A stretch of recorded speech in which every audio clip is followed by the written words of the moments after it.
Hey everyone, this is the Hots and we're back with another city review. Today, we're gonna be going over Tokyo, Japan, when we went there earlier this year to do our world tour. So per usual, we're gonna be rating the city based off of 3 categories: things to do, food, and atmosphere. And each of those categories has a bunch of different subcategories that we'll go over when we do each one. First off is things to do. One of the big things in Tokyo that you'll hear talked about is the Tokyo Skytree. Tokyo Skytree is a huge needle that's up in the sky. You can go up it and see the observation deck. You can also even shop in the bottom area where they have a lot of shops, a whole bunch of different shops and food places. They had a bakery that we really liked, and it was just a really good time at the Tokyo Skytree. The price of that is $20 to $40 depending on what you do there, whether you just shop or you go up top to the observation deck. $20 to $40 depending on what you do. Next is the Sensoji Temple, and there's also a shopping area connected to it, so you can go in and explore the temple, take pictures there. And then there's a bunch of streets filled with different shopping centers, different places to visit, eat at, so many different activities there. And it's free to get in there. You don't have to pay to get into the Sensoji. Definitely a really cool temple to check out, and all the shopping centers. It was one of our favorite spots that I would say that we shopped at. We then went to a place called Team Lab Planets, which is another really cool place to check out if you're there. It's like an immersive museum. You have to take your shoes off and your socks off, go completely barefoot in there. You can kind of just like feel everything in the museum. You can touch everything, and it's just a really cool immersive museum, and it costs about $20 to $30 per person. It was really cool, the Team Lab Planets, I have to say. I haven't been in a museum that was as interactive as that was. Definitely something, if you're in Tokyo, that you have to check out. I think they have another Team Lab somewhere, but I didn't get to see that one. This one was really cool though, so Team Lab Planets, definitely worth it. One of the next things we did was the Shibuya Scramble. This is the road, which is like New York City, where everyone's crossing at the same time. It's open for about 1 minute, and then the cars pass, and then another minute, and then you guys all walk across. It's super cool. It's free.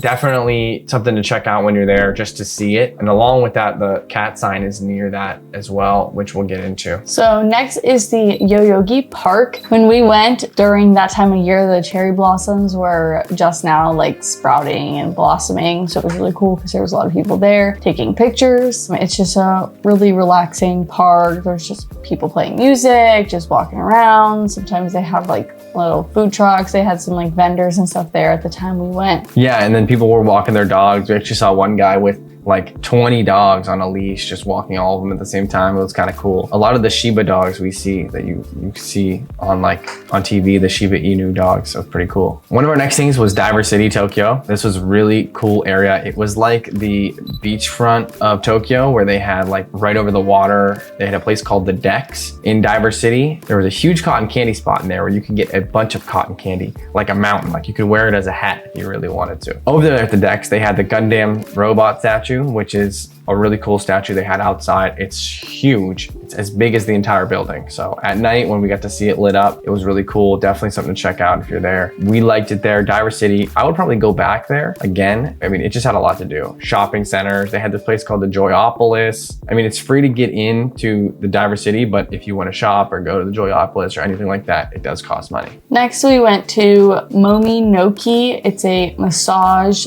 and tea cafe. It costs like a few bucks to just get like a tea and sit there with your feet in the water. It's like you soak your feet in this like hot bath, but you can add on like a massage for an extra like $10, and they'll massage you for like 10 minutes. It's just a nice relaxing place to like unwind and just enjoy for like 30 minutes. Up next, one of the coolest visual spots I thought was the Gotokuji Cat Temple. This is where you see all the lucky cats that are like waving to you. They have all of the cats laid out throughout the entire temple. You're able to even buy your own cat and put it, which we did. If you check out our travel blog, which we'll link right here, you can see that we put the cat at the Gotokuji Temple. We wrote on it, we wrote the hots, and our wishes. You're supposed to write your wishes on the cat. It was pretty cool. It was free to get into the temple, but obviously you had to pay for each cat. I think our mini one, which was like this size, probably about this big, was about $8, and we left it there, and hopefully our cat is still there. Another really cool thing to do in Tokyo is the Disneyland Park.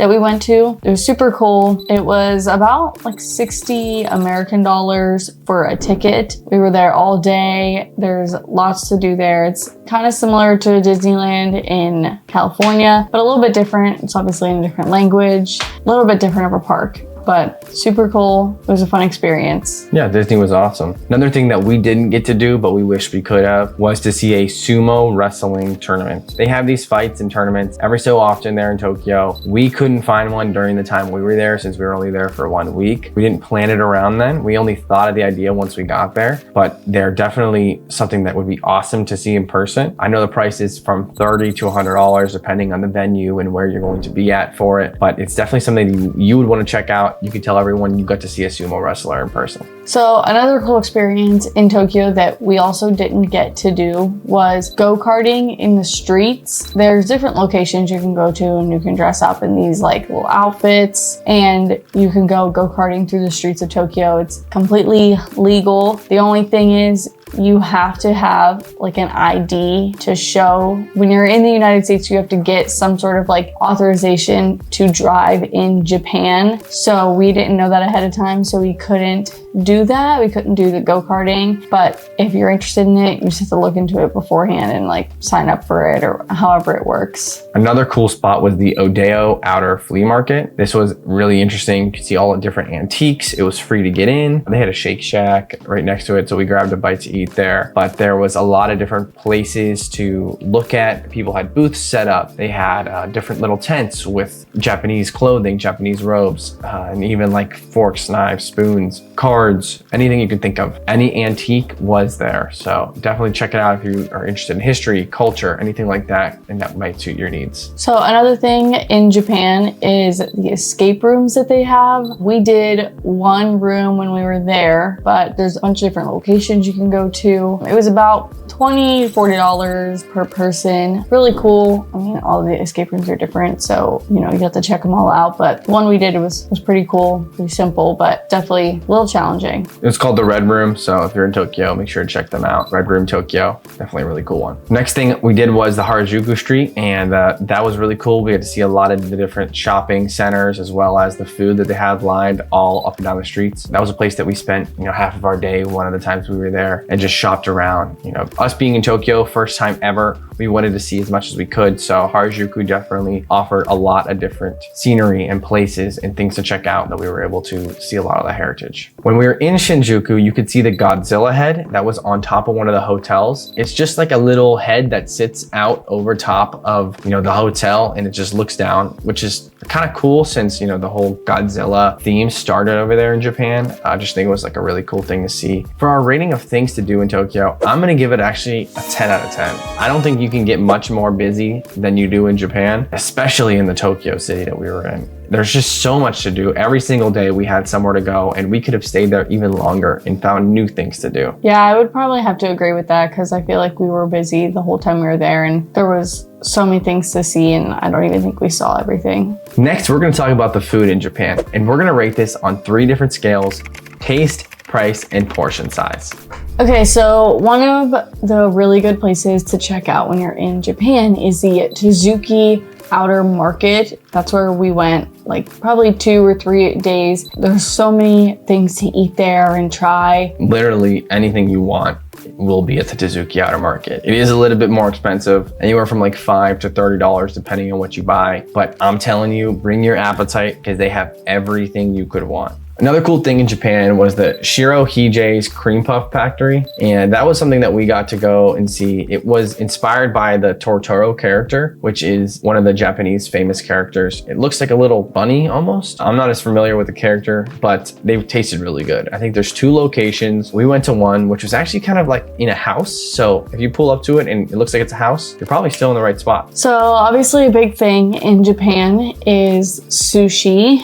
And I'm not like a huge fan of sushi, but we obviously had to try it when we were there. Some of the sushi is okay, depending on what you get, but I didn't really have a pleasant experience with the sushi that we got. I really didn't like it at all. A lot of it is very exotic, and with no English menus, at least the places we saw, it was hard to determine what to get. Now the sushi there was good, some of it was like fish I didn't like, but I would definitely say like if you're in Japan, you've got to at least try it. Relatively reasonably priced, anywhere from $15 to $50 depending on how expensive, and if it's a sit-down restaurant, you know, those prices vary. So a big thing in Japan is vending machines. You'll see them kind of everywhere you go. Some of them have like food, but a lot of it is mainly drinks. And if you watched our travel vlog, you'll see that we loved going to the 7-Elevens. We went to a 7-Eleven when we were in Japan almost every day to get something. So 7-Eleven, definitely an A1 spot if you're in Japan. So for my rating for the food, I probably would go with just like a 9 out of 10. Because I think everything was pretty good. I obviously didn't like the sushi, so that was like bad. I'm gonna give it an 8. Just because I thought the food was good. I thought that there was a lot to see. The only thing I would give it more for is if they had more English-based menus. A lot of places I felt like it was like up to the staff to determine what we were eating, which is okay in some instances, but when you can't really communicate that well at all as is, it'd just be helpful to have an English menu, you know, for people who maybe have allergies to certain seafood. So I have to rate it an 8. So next category is atmosphere, and we are ranking it based off of safety, transportation, views, people, and weather. We're gonna take into account all of these things when we give you our total ranking. First up is safety. Tokyo is known for its high levels of safety throughout the entire city. I didn't feel like we had really any issue with safety. We even walked down some what might be considered shady alleys, and even then I wasn't that uneasy. You know, all the individuals there were very, very nice and very, very helpful. So I felt relatively safe while I was there. So the main way of transportation for not only us, but a lot of people who live in Tokyo is the subways there. And as far as the subways go, they are really nice. Obviously, it's a little bit hard to figure out at first. When we got there, we weren't really sure what tickets to buy. We weren't really sure how all of that worked, but after like 2 or 3 days, we got the hang of it pretty well. But the subway stations are very nice. Everything's very clean in there. Even the subways itself, all super clean. You know, everyone is super quiet on the subways. Whereas like if you're in New York, it's like chaotic and crazy on the subway and you feel unsafe. But Tokyo, it's you like have to be really quiet and like keep to yourself. The views in Tokyo are awesome. It's a basic city, so there's a lot of city views. Very, very nice city line, especially if you're in the Tokyo Skytree. Definitely like a New York feel, but a lot cleaner, I would say, and just a lot more spread out.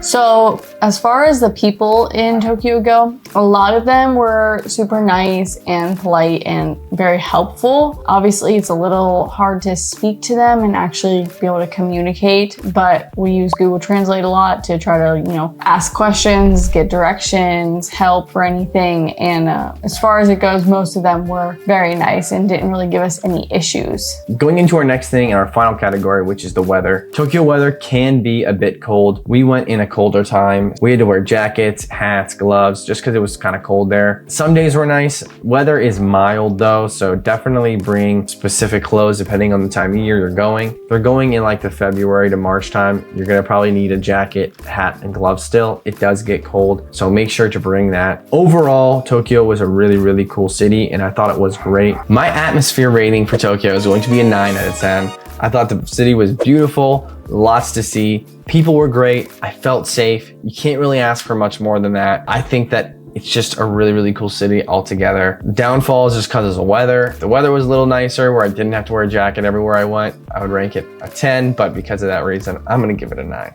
I would probably have to agree with being a 9. Obviously, everything is so nice there and it's a great city, but obviously, yeah, the weather was just a little bit off for us. I'd say just in general, just the language barrier, trying to like get around and even to like the subway stations and stuff is just quite hard. So our overall city review ranking for all of Tokyo, considering all the factors, is going to be a 9. Tokyo is a 9 out of 10 city. So much to do, so much to see. If you are looking to check out Tokyo, make sure you go, see all what you want to see, use our list, check everything out. Leave us in the comments if we left anything out, if you've been to Tokyo, or anything specifically that you want to see. Make sure to hit that like button and subscribe for more hot content. We will see you on the next one.